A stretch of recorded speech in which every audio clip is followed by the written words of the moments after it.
All right, welcome back, Seamus Power, a place where you've had success in 22, winning the Butterfield Bermuda Championship. What's it like when you come back to this tournament? It's always amazing for me. You know, ever since the first time I came here in 2019, I really like being on the island. Made a lot of good friends here, and then obviously having to win in 22. So really nothing but positive and kind of good memories. So it's great to be back, and I'd take any excuse really to come to Bermuda. I think anyone would love coming back to a place where they've made the most birdies in tournament history. 28 when you won. Yeah. What was your secret that week to making that many?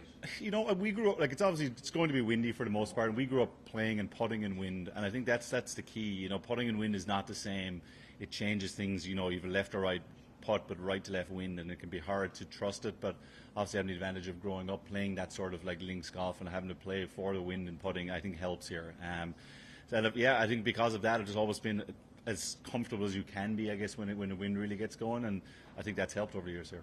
You played the Pro-Am this morning, 9 holes. How's the course look, and have you noticed any changes or? Didn't notice any changes, but of course in great condition. Obviously with the wind and storms yesterday, I wasn't sure, but I mean the bunkers were fantastic, which kind of was a surprise after the storms have hit here recently. And greens are kind of, I feel like they're always kind of the same. You can't really cut them down too much, so they're going to be slightly slower just with the wind.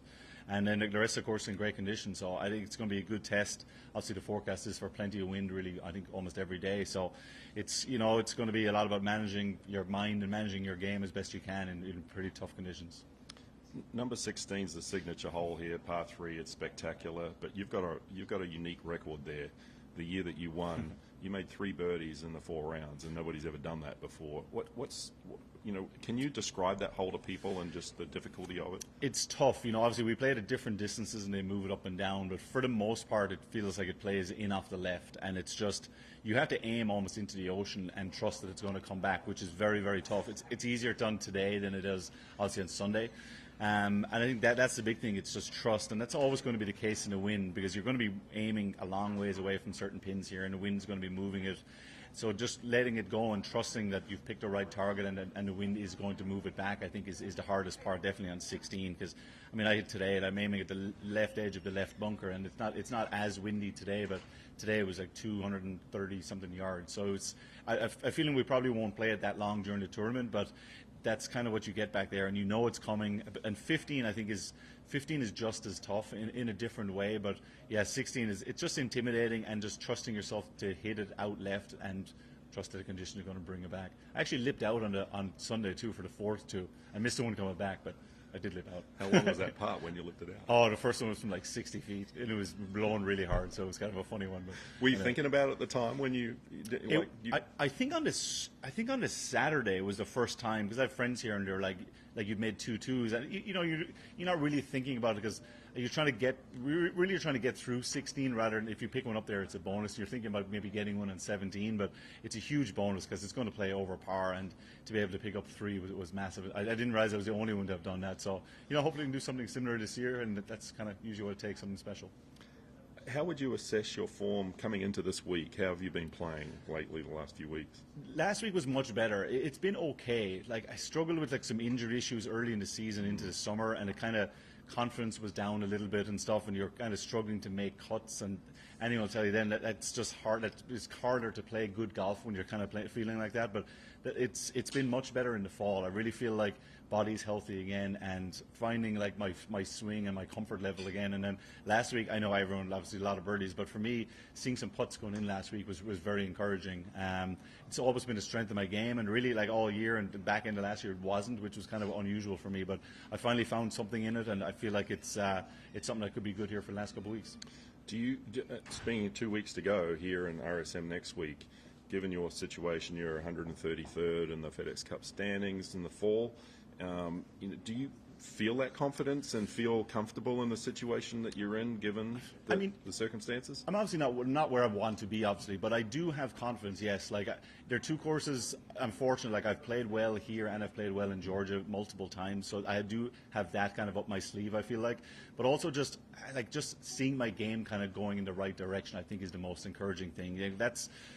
I think that's the part where it really gets you down on the golf course, where you're just struggling and you're hitting shots, you don't know where they're coming from, you're not making putts, and you're not really going anywhere. Where I feel like the last couple of weeks with practice and then going into last week, I feel like I finally have like my direction back. So like that's very encouraging, and you still have to go do it. And this is an unusual season, obviously, with the changes too, where obviously top 100, but there's a cutoff at 10 as well, and a cutoff at 25, and obviously the cutoff at 50. So it's unusual, and I'm not really one to look too much at it, but I do know. I mean, I got to play. I got to pick up a big chunk of points. But the weird thing with golf is, if I win with the next 2 weeks, it's going to be a great season. So that's kind of what I try focus on. And obviously, you'd love to win Sony or Maui at the start of the year and just breeze through the season. But it didn't go that way. But great stories can come from kind of tough situations. So that's going to be what I'm going to be focused on next 2 weeks. 100% correct. What do you love about Bermuda when you come here? Is there something that you try and do every year, or something that you learn each year about Bermuda? It's more, probably for me, it's more so the people, to be honest. Even last night we had like a very fun kind of poker and kind of pizza night with a big group of friends. There's a lot of obviously Irish and British people here, and I got to know them. The first year I played in the Pro-Am, Michael Veal, and he works with Butterfield, so it's kind of a cool connection. And he was in the Pro-Am, and we became friends, and that's 2019, and I've renewed my U.S. work visa here a couple of times, which kind of extra couple trips, and I've spent a lot of time here and just got to meet people, and they're really, really nice people, and like Simon, I've always really enjoyed here, and Casey loves coming here now too. But I think it's just more so the people. The place is beautiful. Some of the beaches and stuff are amazing. Obviously, you probably won't get to enjoy this week, but just the people and the atmosphere down there in town is fantastic. And then it's one of the best commutes. Obviously, we don't have the boat anymore, but even in the bus, like you're getting a great view of some beautiful sights along the way, and it's just the whole vibe. It's small. You don't have too far to go, and it's just I just like the feeling here. It's a very pretty place. The buildings are beautiful, all the white roofs and all that kind of stuff. And I think it's just it's a very unique place. I've never been anywhere like it, and but I mean, it's like anywhere. I think it's the people that make it really. I can't let you go before talking about the rugby game that you and I have discussed this year. Did you end up going to the game? I actually didn't. I had to get like a melanoma thing taken off my forehead and kind of ruined my off week there. So but I didn't. But I watched it. Obviously, it was a pity. We looked good for a while. We're still complaining about that sending off early on, but. It was a good game, and I suppose that's all you would for those autumn internationals. And we're obviously getting Ireland in a little bit of a transition period, but anytime you get a chance to play the All Blacks in Soldier Field, you're going to give it your best, and it was kind of cool to watch it. Do you have any interest in watching the All Blacks play England on Saturday? I will. Yeah, I know. Ireland, Australia's at 4. I don't know what time is the. England's at 11 here. 11. Local, yeah. Well, hopefully I won't be able to watch it, but definitely catch the highlights afterwards. True. Thanks, Seamus. Appreciate it. Thank you very much. Cheers. Thanks for this. I had to get it in.